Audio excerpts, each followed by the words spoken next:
The night is dark and thick, and it falls heavy, hot, and suffocating over the land. The grass is tall, and it is sharp, and it droops slightly as it lines the ditch of the dusty, worn road.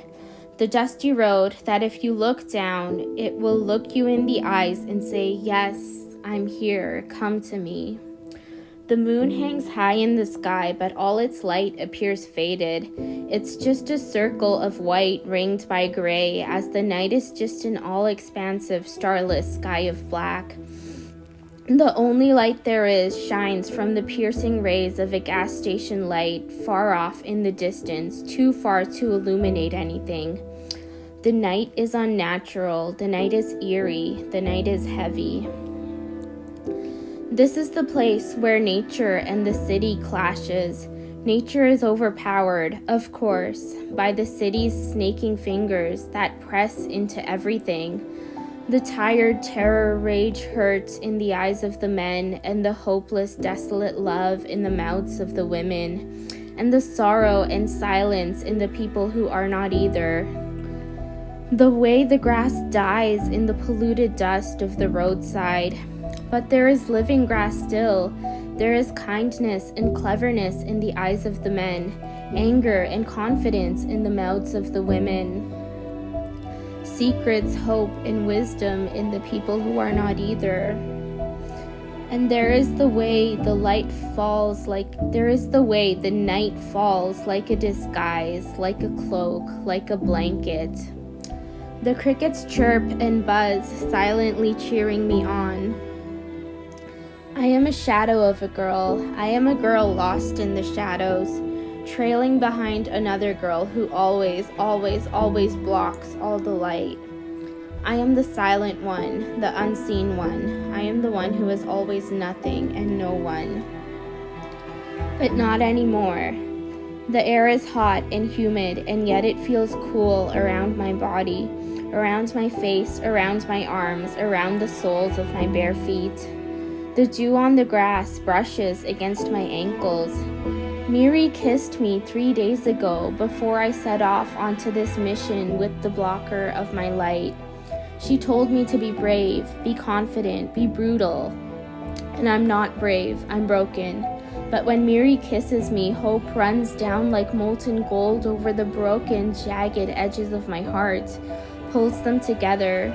So for her, I am brave, for us both.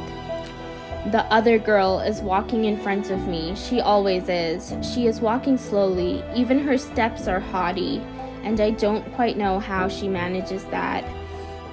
As always, my steps are quiet. I walk faster though, just a tiny, immeasurable bit faster than her.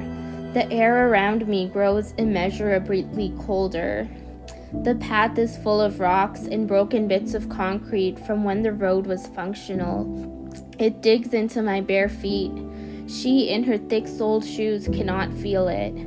7 days ago, Miri and I were hiding in the alley, sharing breathless, open-mouthed kisses, hands brushing up under each other's shirts. She whispered my name over and over again. Ayali, Ayali, Ayali, I love you. And she told me she sabotaged the engine of the car. The world smelled faintly of exhaust and heat, as it always did, and for the first time in my life, I cried. And she moved to quickly wipe the tears from my face with her gentle hands so that I would not be caught. The night is still. The world is tensed with anticipation, waiting. The girl gets out her cell phone and dials the number of her father. Hello, Daddy? Yes, the car broke down. We're on our way to the gas station now. But gee whiz cheese and crackers, the road is so long and it's so hot out here. I need a fan or an air conditioner or something. We don't have any of that here now, do we? Christ on a bicycle, I'm too delicate and sensitive for this. I wait until she finishes her phone call. None of this will work if she's still on the phone with her father. The moonlight softly illuminates the top of her hair. Her phone screen shines pale against the skin of her cheek. She looks eerie, frightening, though I don't remember ever not being frightened of her. It's good that I know exactly where she is. It's good that I know exactly what she is. 1 year ago, Miri and I were sitting on our knees facing each other on the floor of the garage. Her eyes sparkled golden in the midsummer sunset light. Her dark hair frizzed in the humidity. She was chanting softly, lost in a meditative trance, lost in my dark eyes. I was lost in hers. And the words I chanted laced and wove through the words she chanted to create a beautiful whispering harmony. Beneath us, the runes glowed. They were made of feathers from the seagulls and crows that soared in the sky, arranged into the shapes of thin loops forming a circle. The birds soared and squawked and screamed free in that endless blue, and they took care of us. We continued chanting as the sun's rays dipped below the horizon. We took the stolen glass jar that we had previously filled with rainwater, and we held it up against the horizon so that it caught the last of the sun's rays. We soaked all the feathers inside the water. As the twilight bathed everything blue, we continued chanting, both holding the jar of feathers in both of our hands. And as the light finally faded, we solemnly took 12 steps to the sickly, dying tree, holding on desperately to the crumbling ground beside the garage. It was fading, unlike the bright, domesticated flowering plants carefully maintained in the front entrance of the house. And we poured out the contents of the jar over its roots. Brother Tree, you who bend and bow to the city and its rulers as we do. Brother Tree, you who holds the life force of Mother Earth as we do. Brother Tree, aid us in our quest to restore what has been lost and to build what has been broken. Aid us in our quest to bring back life and hope into the hearts of the people. And now I watch as the light on her cheek flickers into nothing. She puts her phone in her purse and scans the horizon. I'm stalking even closer to her, and as quickly as a striking snake, my arms twist around her throat. She chokes out a scream. I squeeze as hard as I can, but she kicks and claws and writhes and sends us both tumbling to the ground.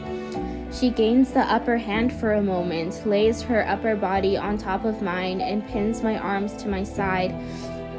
But I bite her cheek hard enough to draw blood, and she screams and jerks away. I spring up, and then we are on each other, biting and grabbing and kicking and pushing in the dirt, until finally I am straddling over her with both my hands around her throat. A vice grip fueled by the unending, incomprehensible pain and rage and desolation and suffocation that has been my life thus far. I smile the most deranged, glorious smile as I feel her breathing slow, as I see her struggling get weaker and weaker as her body becomes limp. She goes still and silent under me, eyes wide open and completely spaced out. I hold her down for a few minutes just to be sure it worked. 4 days ago, a great storm swept through the lands. It brought with it pouring torrential rain that was freezing cold, colder than any ice. Just as Miri and I had summoned. As everyone huddled inside the house, Miri and I placed the jar on the ground by the tree. The tree was stronger now. It stood up taller. Its leaves didn't droop. It had a healthy sheen. Rain hit the leaves and soaked in the life force and essence of the tree. As the world stood in that untamable standstill, water rolled down the leaves, different droplets coalescing together into thick, cold drops. And as the storm raged on and on and on, the jar filled with tree-soaked rainwater. Miri and I got a small reprieve, could claim that we were trapped in the garage due to the rain. We lay on our straw mat with wet hair and kissed. She straddled her body on top of me and then bent down low to kiss me. I lightly dug my fingers into her waist, brushed them up and down her thighs. She smelled like heat and sweat and dawn and the ocean mist. Everything around me is dark, pitch black, like a page with ink spilled all over it, like all the world is nothing but a thick, almost tangible black. The road is abandoned, nobody can see us. Still, I carry the girl's limp, cold body towards the ditch, far from the road, far from bright headlights, in case anyone speeds by. I keep walking until I can see the familiar glow of moonlight shining on water. "Thank you for showing me the way, Brother Moon," I whisper. I lay her body down beside the water. Then I step into the water to see how deep it is. It's a really dirty pond full of fish waste and mud, but to a large extent, water is water. I get the small vial of the tree water I have hidden away in my underclothes. 4 days ago, Miri and I kneeled on either side of the water jar in the dead of night, softly chanting until the water flowed blue like the horizon. We bottled a bit of it in a stolen laboratory microfuge tube given to us by the boys across the alley who got it from someone else, and we slept curled around each other as we've done for years. I bring the little tube up to the light of the moon. Brother Moon, Father Sky, Mother Earth, Sister Water. Please, may I be granted the shape of the one who held the power. May I be granted the shape of the one who held the keys, so that I too may hold the keys, and so that I too may hold the power. Transfigure my face and my throat and my body until the day when my people can be truly free, so that I might walk through the world unburdened and fool the ones in the high into letting my people go. Brother Moon, Father Sky, Sibling Fire, Mother Earth, Sister Water, Brother Tree, Sibling Stars, Sibling Rain, Sister Sun. All the forces of the world twist my face into a falsehood, so that I may bring the rain of truth into the time. I bring the vial up to the sky, then I pour the water over my hair and my forehead. The world seems to still around me. The wind starts blowing strong and cool and quick over my face and through my hair. I feel as if I am on fire, but it isn't painful. It's invigorating, energizing. Finally, I look up. I am wearing shoes. I have on her soft clothes. My hair is in the long, intricate braids she wore. My skin is soft and smooth like hers. I look into the bag that I am now holding. I pull out the phone and take a picture of myself. Yes, I have her body. I look just like her. And I snap a picture of her. She has my body. Good. I'll miss my body, but I know I will have it back once the work is done. But now I will leave the girl to rot and be picked at by the fishes. 2 years ago, Miri came into my life. She was 13 years old. Her parents were dead. Her baby had been taken from her, and she was utterly broken. I pieced her back together in the far too short moments between dusk and nighttime and between dawn and morning. She pieced me together in the fleeting moments we stole. I briskly walk to the gas station, testing out my voice. Sure, I sound like her, but I don't quite speak like her yet, so I have to practice. I call her father, my voice wavering. I pretend that Ayali, me, attacked me, her, but I managed to fight her off. In about an hour, I get to the gas station and I wait inside until he picks me up. 2 years ago, I had been alone for 9 years and my life was infinitely worse than death. And then Miri told me that I was beautiful, wonderful, amazing. I was everything that was good in the universe and that I was deeply beloved by more people than I could count.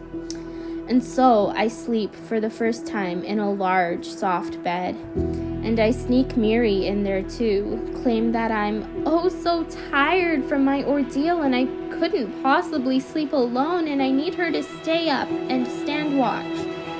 We hide under the covers of the bed and kiss each other senseless. Later, we go to live in a separate apartment away from prying eyes, and we create a space where there are no power imbalances, and we plan. I chat with the girl's uncle, who thinks I am her. He's very high up in the military. I managed to guile him into giving me the locations and entry codes for all the armories. 6 months later, all-out war breaks out. It's winter, it's cold, it's nighttime. The winter solstice, actually, an auspicious time. The moon hangs bright and still, tinted the slightest bit blue. We march all together, sharing in each other's heat, sharing in each other's anger, sharing in each other's strength. More people than I ever knew existed. We storm the armories by the thousands. We easily take out the guards, though they shoot at us. Though our comrades fall, there are simply too many people to shoot, and we fall upon them and beat them to death with our bare hands while others flow into the doors of the weapons vaults. It's the most exhilarating night of my life. I had never even seen that many people all right there at once before. And we take the weapons and we run with them. Sure, we don't know how to use them at first, but those of us who had been spying on the military, which is many of us, soon teach the others, and then it's all stops pulled out. We know that if this war drags on and on, we will starve. Normally, this would be more than enough to stop us from even pursuing it, but we outnumber them 2 to 1.